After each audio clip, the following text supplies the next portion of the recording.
کوئٹہ کے سکندر جمالی ایڈیٹوریم میں youth mobilisation کی جانب سے مختلف یونیورسٹیز کے طلباء و طالبات میں لیپ ٹاپس تقسیم کرنے کی تقریب منعقد ہوئی۔ تقریب میں وزیر اعلیٰ بلوچستان نواب ثناء اللہ زہری، صوبائی وزراء اور اراکین اسمبلی نے انہیں ہر طلباء و طالبات میں لیپ ٹاپس تقسیم کیے۔ تقریب سے خطاب کرتے ہوئے وزیر اعلیٰ بلوچستان کا کہنا تھا کہ امن دشمنوں نے صوبے کو تعلیم سے دور رکھنے کی کوششیں کی۔ اساتذہ اور سیکیورٹی فورسز کی قربانیوں کی بدولت انہیں ناکامی کا سامنا کرنا پڑا۔ امن اور تعلیم دشمن عناصر سمجھتے تھے کہ شاید وہ اس طرح صوبے میں تعلیمی عمل کو روک کر ہمارے موجودہ اور آئندہ آنے والی نسلوں کو جہالت اور پسماندگی کے اندھیروں میں دھکیل دیں گے۔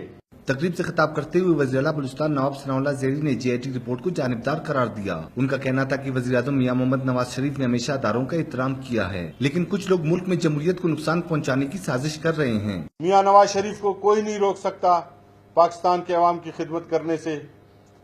ہم میاں نواز شریف سب مل کر انشاءاللہ پاکستان کی اور بلوچستان کی خدمت کریں گے، اور جتنے بھی سازشیں کر لیں انشاءاللہ وہ اپنے سازشوں میں کامیاب نہیں ہوں گے۔